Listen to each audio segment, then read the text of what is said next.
By the International Crisis Group, the risk of catastrophic war on the Korean Peninsula is higher than at any time in recent history. The maximum pressure strategy the U.S. has pursued in response to North Korea's weapons tests could badly backfire.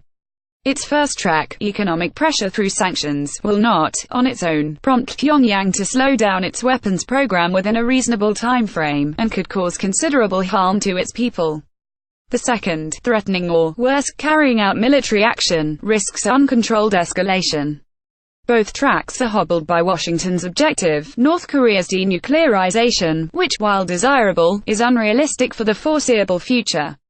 Instead, the U.S. should use the reprieve provided by the February 2018 Winter Olympics, as well as Pyongyang's need to improve the economy in 2018, North Korea's 70th anniversary year, to explore resuming bilateral U.S. North Korean talks. These would seek a more sustainable de-escalatory deal, whereby North Korea freezes its most sensitive tests and the U.S. some military exercises and deployments, while fudging the issue of Pyongyang's nuclear status. This could presage negotiations aimed at a more durable solution. All of this requires the U.S. and regional powers, chiefly China, to work closely together. Since 2016, the quickening pace of North Korea's nuclear and intercontinental ballistic missile ICBM tests has confirmed both its determination to achieve nuclear deterrence and significant advances in its arsenal. A new missile, tested in November 2017, in principle could strike U.S. cities, though most credible estimates say Pyongyang will not perfect the missile's re-entry systems or master the technology to reliably deliver nuclear warheads atop those missiles until 1 to 5 years from now. Top U.S. officials fear Pyongyang's progress will shift the strategic balance in North Korea's favor and limit U.S. options. Determined to prevent that, Washington has adopted a maximum pressure strategy, involving economic sanctions, diplomatic pressure on states with ties to North Korea and, most visibly, combative rhetoric that, together with military exercises, overflights and posturing, aims to signal Washington's willingness to take preventive military action. U.S. officials cite China's acceptance of harsher sanctions as evidence the strategy is working. The risk of catastrophic war on the Korean Peninsula is higher than at any time in recent history, maybe so, but maximum pressure is unlikely to bring much more than that and could provoke much worse. Sanctions have limited effect and will take time to bite, as U.S. officials themselves recognize. Recent UN sanctions, the Security Council's toughest yet, will seriously hurt the North Korean populace long before they threaten the regime and are unlikely to keep pace with its weapons tests. More importantly, even the harshest sanctions will not induce North Korean leader Kim Jong-un to surrender a nuclear program he views as critical to his survival. If economic pressure has limits, bellicosity carries considerable risk. Some U.S. officials float a bloody nose theory. A targeted U.S. strike, they argue, could curb the regime's nuclear ambitions or set back its program without prompting retaliation. They might well be wrong, and that would be an error with incalculable consequence. Kim could decide to hit back, to signal that the U.S. cannot strike at will, to avoid seeming weak to his generals, or because he believes that his retaliation, in turn, would not elicit a U.S. response. Even an asymmetric counterstrike would force the U.S. to either back off and nurse its own bloody nose, thus eroding its deterrence, or respond to Kim's response and spark an unpredictable and uncontrollable escalation.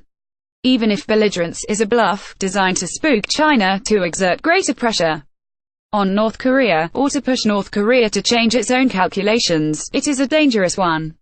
Raising the temperature risks either side mistaking a test or exercise for the real thing. Brinkmanship has a shelf life. The longer threats are followed by inaction, the hollower they seem and the greater the pressure to make good on them. North Korea will participate in the Winter Olympics, but, absent an understanding with the U.S. after those games, its tests will likely resume, perhaps coinciding with joint U.S.-South Korean military exercises and putting pressure on the U.S. to respond. That is a terrifying prospect. Estimating precise costs of war on the Korean Peninsula is impossible, but even conservative projections are staggering. A conventional North Korean attack on Seoul could kill hundreds of thousands in days. Add to that the risk that the regime fires missiles at heavily populated Japanese cities or launches a chemical, biological or even, were it to sense its demise, nuclear attack. Displacement would be massive. Reconstruction would take a generation. Any conflict could draw in China. Even if a war damaging the world's largest economies did not prompt a global economic crisis, its effects would reverberate for years. Northeast Asia would be hit hardest, but the US would not be spared. Tens of thousands of civilians endangered, the military stretched, coffers emptied, commerce disrupted, credibility shattered and influence diminished.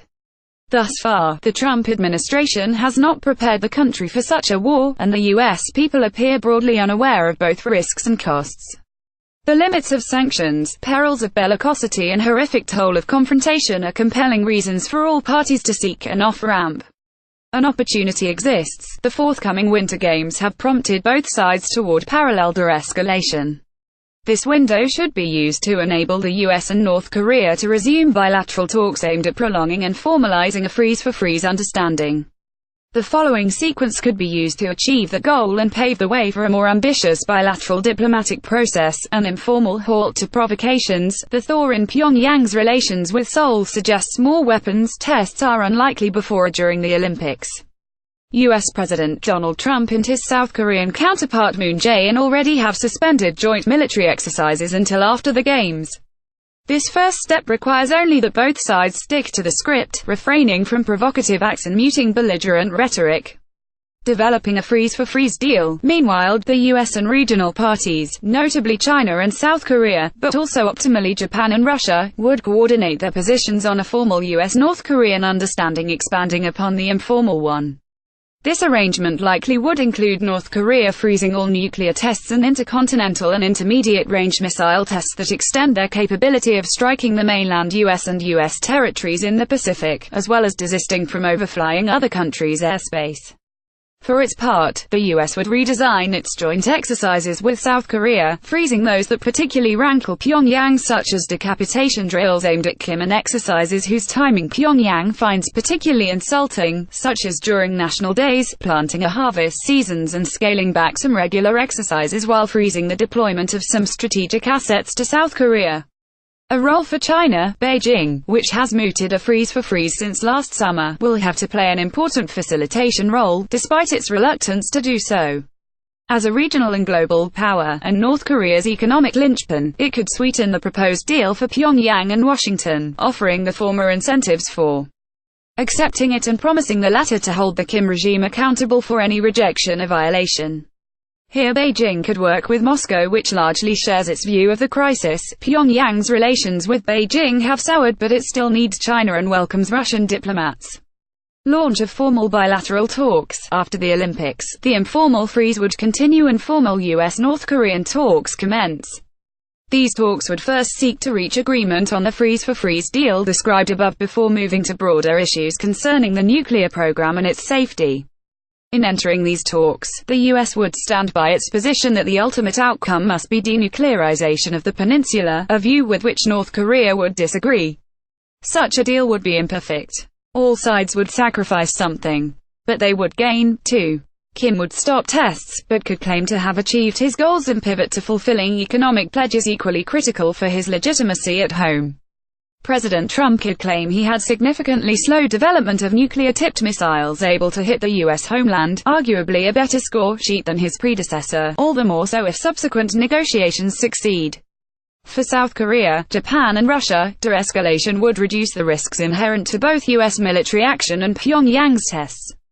Beijing risks further fueling Pyongyang's hostility but gets to de-escalate the crisis, preserve a status quo that works to its benefit and burnish its claims of global leadership. All would lower the threat of a war that could devastate the region and its people and provoke dreadful geopolitical upheaval. This is an executive summary of a new report by the International Crisis Group. It is the second of a series. You can read the executive summary of the first report here.